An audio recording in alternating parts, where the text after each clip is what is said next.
बिस्मिल्लाहिर्रहमानिर्रहीम। अस्सलाम वालेकुम नाज़रीन, उम्मीद और दुआ करता हूँ कि आप लोग जहाँ जहाँ पर होंगे खैर आफियत से होंगे। मैंने इस ब्लॉग के अंदर दो तीन स्टोरीज़ जो आज की अब तक की बड़ी स्टोरीज़ हैं मेरे नज़दीक। एक तो अली अमीन गंडापुर साहब आज इस्लामाबाद हाई कोर्ट में पेश हुए। आपको पता है कि उन्होंने इमरान खान साहब की पैरोल के ऊपर रिहाई के लिए एक पटिशन फाइल की हुई है, वहाँ पर दरखास्त दी हुई है इस्लामाबाद हाई कोर्ट में। वहाँ पर आज बड़ी इंटरेस्टिंग गुफ्तगू की है अली अमीन गंडापुर साहब ने, और मुझे तो बड़ा प्यार आया अली अमीन गंडापुर साहब के ऊपर। कितने मासूम आदमी हैं, उसके ऊपर ज़रा ज़रूर बात करेंगे इस ब्लॉग के अंदर। फिर पाकिस्तान और हिंदुस्तान के अंदर अक़लियतों का मैं थोड़ा-सा कंपैरिज़न रखना चाहूँगा। बिकॉज़ 1947 में जब पाकिस्तान बना तो उसकी ज़रूरत क्या थी? हम हर गुज़रते दिन हमें उसका शिद्दत से एहसास होता जा रहा है। थिर्डली, कंवल शोज़ब साहिबा, जिनकी रात की एक वीडियो वायरल है जो मैंने पिछला ब्लॉग में भी आपको दिखाई है। उसके बाद तहरीक-ए-इंसाफ के कारकुनान का रद्द-ए-अमल क्या आ रहा है? वो उसके ऊपर बात करना भी आई थिंक ज़रूरी है। एनीवेज़, अली अमीन गंडापुर साहब अब से कुछ देर पहले इस्लामाबाद हाई कोर्ट में आए हुए थे। सरदार लतीफ़ खोसा साहब भी उनके साथ मौजूद थे, जो वकील हैं इस सारे पैरोल वाले केस के अंदर। और उन्होंने कहा, जी इमरान खान साहब जो हैं वो 6 करोड़ लोगों के नुमाइंदे हैं। हमें अपने सूबे के लिए मुशावरत करनी है उनसे, हमें बहुत सारे आगे से बजट आ रहा है, उसके ऊपर मुशावरत करनी है, लिहाज़ा इमरान खान साहब को रिहा किया जाए। ये अली अमीन गंडापुर साहब गुफ्तगू कर रहे थे। अब कल की सबसे बड़ी खबर पाकिस्तान के अंदर इमरान खान साहब के साहबजादों कासिम साहब और सुलेमान साहब का इंटरव्यू बना हुआ है। सबसे बड़ी खबर, इंटरनेशनली भी बहुत बड़ी खबर थी। और उसको पाकिस्तान तहरीक-ए-इंसाफ की official Twitter handle, YouTube channels, Imran Khan साहब के यूट्यूब चैनल्स, उन तमाम चैनल से, उन तमाम डिजिटल मीडिया प्लेटफ़ॉर्म से उस इंटरव्यू को शेयर किया गया है। अब अली अमीन गंडापुर साहब से ये सवाल पूछा गया साहबियों की जानिब से कि जनाब, आपने वो इंटरव्यू देखा है जो वो बहुत बड़ी खबर बनी हुई इंटरनेशनली? तो आगे से अली अमीन गंडापुर साहब ने कहा, हाँ यार, वो मेरे पास भी क्लिप-श्लिप तो आया है, लेकिन मुझे पता नहीं है कि वो असल है या वो नकल है। मुझे उसका पता नहीं है, क्योंकि एआई का ज़माना है, कुछ पता नहीं चलता क्या ठीक है, क्या गलत है। लिहाज़ा मैं उस चीज़ के ऊपर जिसके ऊपर तस्दीक नहीं है, जिसके मुझे कन्फर्म नहीं है, मैं उसके ऊपर कमेंट नहीं करना चाहूँगा। सिंपल इज़ दैट कि अली अमीन गंडापुर साहब ने कतराए उससे क्लिप पे या इंटरव्यू के ऊपर कमेंट करने। ज़रा सुनिएगा। इमरान खान के दो बेटों का इंटरव्यू आया, बड़ा वायरल हो रहा है इंटरनेशनल सतह पे भी। उन्होंने जो खदशात का इजहार किया, उनमें आप क्या कहें? मैंने वो देखा नहीं है, और कल वैसे मुझे क्लिप भी आया था इस तरह का, लेकिन मुझे वो कंफर्म नहीं हो रहा था कि वो क्या ओरिजिनल है या नहीं है, तो मैं उस पर कभी कमेंट कर नहीं सकता। मुझे भी अंदाजा नहीं है कि वो ओरिजिनल है या नहीं है, या जो बातचीत उन्होंने की है वो ठीक भी है। आजकल आपको पता है एआई और बड़े अजीब अजीब किस्म के निजाम आए हुए हैं, तो जब तक कोई मुस्तैद चीज। सवाल ये था कि जो इंटरव्यू आया हुआ है, बड़ा वायरल हुआ है, उसमें इमरान खान साहब के बेटों ने बड़े खदशात का इजहार किया है। तो खदशात का जब लफ्ज़ आ जाए और फिर तहरीक इंसाफ की लीडरशिप आ जाए, तो खदशात के बाद तहरीक इंसाफ की लीडरशिप के पल्ले क्या रह जाता है अपने वोटर सपोर्टर के सामने, मुझे बताने की आपको ज़रूरत नहीं है। अली अमीन गंडापुर साहब यूं कन्नी कतरा के इस इंटरव्यू से गुजर गए। आप पढ़े लिखे आदमी हो, आप एक चीफ एग्जीक्यूटिव हो एक सूबे के, आपकी सोशल मीडिया टीम जो आपकी अपनी केपी के लड़के हैं सारे, उन्होंने इस इंटरव्यू को शेयर किया हुआ है। इमरान खान साहब के बच्चों की तारीफों के पुल बांध रहे हैं कि बड़ा कंपोज्ड और बड़ा कमाल का इंटरव्यू दिया है उन्होंने। और आप फरमा रहे हैं सर कि आपको पता ही नहीं है कि इंटरव्यू असल भी है कि नहीं है, क्योंकि एआई का दौर है। एआई का दौर है और अली अमीन गंडापुर साहब को पता ही नहीं चल सका ये इंटरव्यू असल भी है या नहीं है। अब इसमें 2 चीज़ें मुझे जो समझ आती हैं। एक तो तहरीक-ए-इंसाफ जो डिलीवर एज़ नहीं कर पाई कि इतने ज़्यादा वोट लेकर, सारे के सारे वोट लिए भी इमरान खान साहब की रिहाई के लिए। 100 के करीब नेशनल असेंबली की सीट्स, खैबर पख्तूनख्वा की हुकूमत, 108-10 के करीब पंजाब असेंबली के अंदर सीट्स सूबाई। और फिर भी इमरान खान साहब की रिहाई के लिए अगर उनके बच्चों को, जो कि गैर सियासी हैं, जिनका पाकिस्तान की सियासत से कोई लेना-देना नहीं, जो कि पाकिस्तान में रहते नहीं हैं, उनको फ्रंट फुट पे आके लड़ना पड़े, तो आई थिंक तहरीक-ए-इंसाफ का इस इंटरव्यू को भी डिसोन करना ही बनता है ना? सारा ही बनता है कि ये इंटरव्यू हमें पता ही नहीं असली है कि जाली। इनका यही बनता है। और इसके ऊपर क्या कमेंट करें कि यार we give up, we couldn't perform, हम नहीं कर सके, हम डिलीवर नहीं कर सके। अब लिहाजा फैमिली आ गई है अलीमा खानम साहिबा की सरबराही में, और उनके बच्चे अगर इंटरव्यूज़ देने पे आ गए हैं और वो कह रहे हैं कि हम इंटरनेशनल कम्युनिटी से बात करेंगे, तो फिर ये हमारे बस से तो चीज़ें बाहर है ना, हमारे कंट्रोल में तो नहीं है, तो फिर बस उससे एआई ही कह देना ठीक है। ठीक किया अली अमीन गंडापुर ने। बहरहाल अली अमीन गंडापुर साहब ने बेसिकली इमरान खान साहब के बच्चों के इस इंटरव्यू को डिसोन कर दिया समहाउ कि ये एआई जनरेटेड हो सकता है, मुझे पता ही नहीं है, लिहाजा मैं इसके ऊपर कमेंट भी नहीं करूँगा। आगे बढ़ते हैं। कर्नल सूफिया कुरैशी साहिबा एक देखिए, let's be honest about it, बात वो ज़रा खुल के की जानी चाहिए, जिसकी दलील, जिसकी मंतक अक्ल माने, उसके ऊपर बात की जानी चाहिए।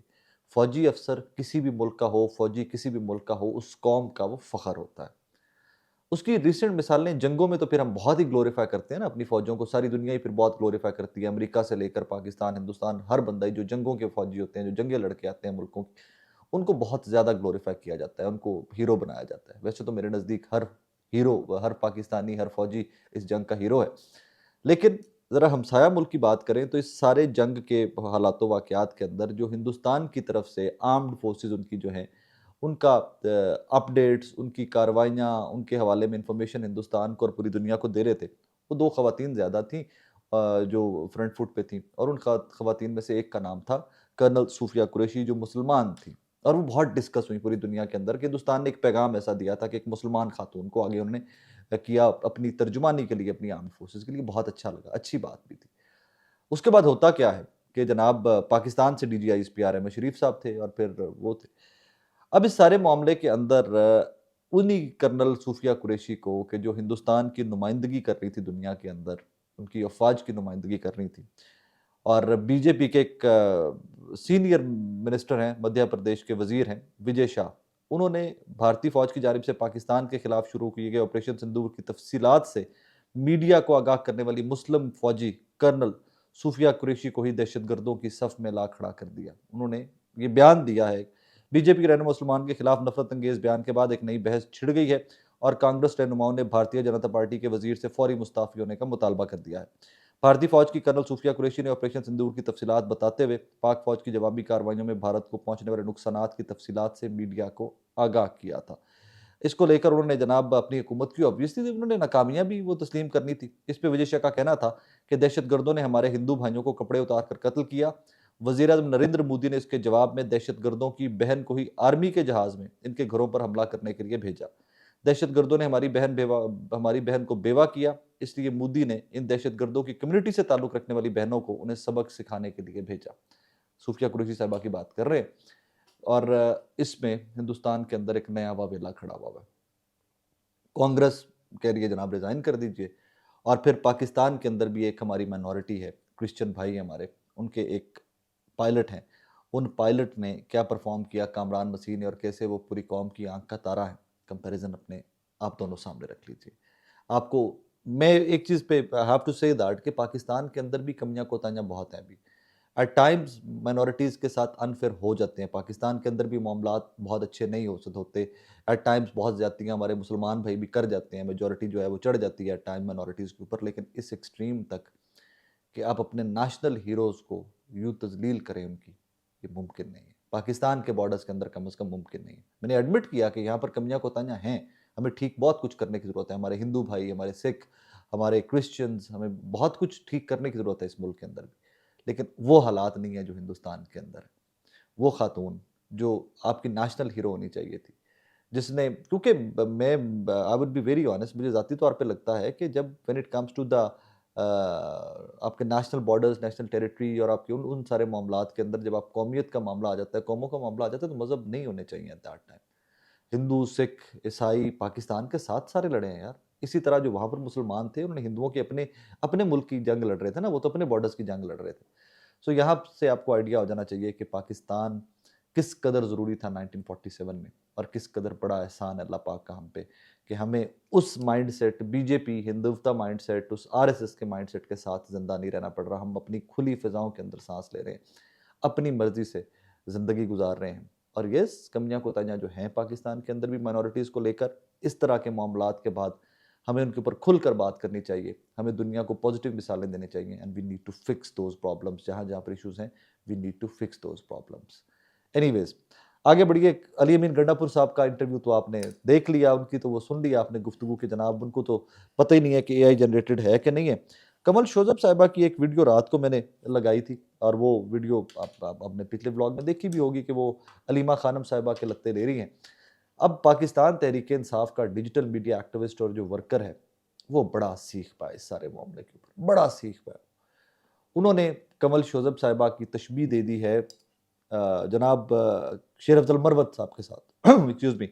वो कहते हैं कि जिस तरह मरवत साहब थे, उसी तरह कमल शोज़ब साहिबा भी हैं, और कमल शोज़ब साहिबा ने बड़ी ज़्यादती की है इस तरह का इंटरव्यू दे के। आप होती कौन हैं कि आप अलीमा खानम साहिबा के बारे में इस तरह का इंटरव्यू दें।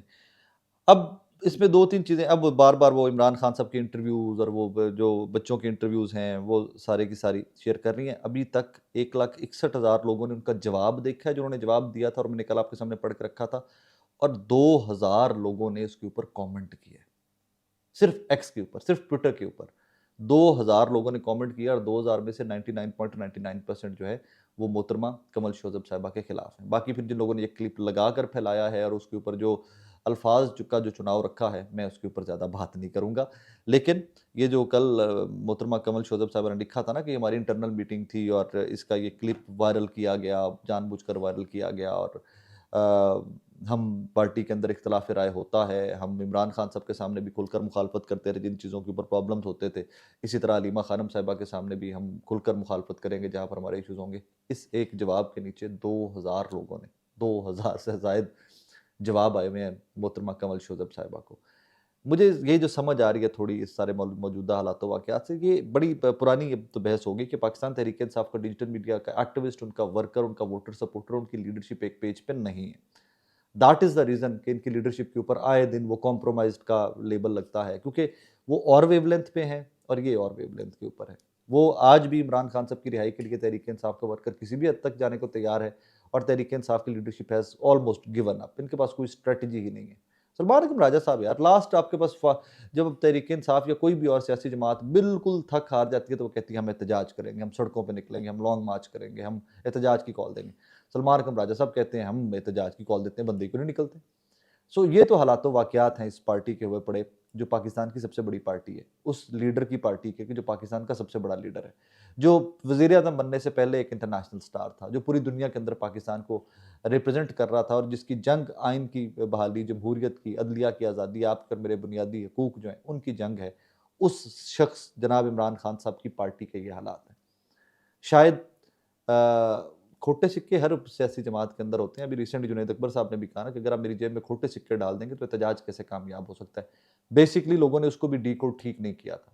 उसमें जुनैद अकबर साहब कुछ ना कह के सब कुछ कह गए थे कि उनकी जेब के अंदर ही खोटे सिक्के हैं, लोग उनके साथ बावफ़ा ही नहीं है, कॉम्प्रोमाइज़्ड लोग ज़्यादा हैं इस जमात के अंदर अब, तो वो एहतजाज को कामयाब कैसे कर सकते हैं। बस लेकिन लोगों की होप नहीं तोड़नी होती, सियासी जमातों ने साथ लेके चलना होता है। तो फिर वो एहतजाज जो कॉल दी है इमरान खान साहब ने, उसके वो प्लानिंग कर रहे हैं, तो उसके ऊपर जुनैद अकबर साहब काम कर रहे हैं। अब खोटे सिक्के कौन हैं, कहाँ पर हैं, ये तहरीक-ए-इंसाफ का इम्तिहान है। They need to find out, इनको ढूँढना पड़ेगा एक दूसरे के से खंगालना पड़ेगा थोड़ा-सा। वैसे तो बहुत सारी दुनिया जानती है पहले ही खोटे सिक्के कहाँ-कहाँ पर हैं, लेकिन बड़ी अजीब-सी सिचुएशन है कि वो लोग कि जिन्होंने तहरीक-ए-इंसाफ को यहाँ तक पहुँचाया, इमरान खान साहब को जेल के पीछे बैठे हुए भी वो लोग मुतमईन हैं, अपनी-अपनी हुकूमतें कर रहे हैं, अपनी-अपनी वज़ारतें, अपनी-अपनी एमएनएशिप, अपनी-अपनी पार्टीज़, अपने-अपने कमिटीज़ एन्जॉय कर रहे हैं, सरकारी गाड़ियाँ झूल रहे हैं और वो बंदा जिसके नाम के ऊपर वोट लिए हुए हैं, जिसकी पाकिस्तान को अशद ज़रूरत है, कौमी यकजहती की जो अलामत बन सकता है एक शख्स पाकिस्तान के अवाम के लिए, जिसका नाम इमरान खान है, वो बिहाइंड द बार्स बैठा हुआ है और ये तमाम लोग आए दिन कोई ना कोई स्टेटमेंट दे देते हैं कि हम कर रहे हैं, देख रहे हैं, हो जाएगा, देख लेते हैं, आप हौसला करें, ये सियासत है इसमें। अपना ख्याल रखिएगा, दुआ में याद रखिएगा। पाकिस्तान ज़िंदाबाद।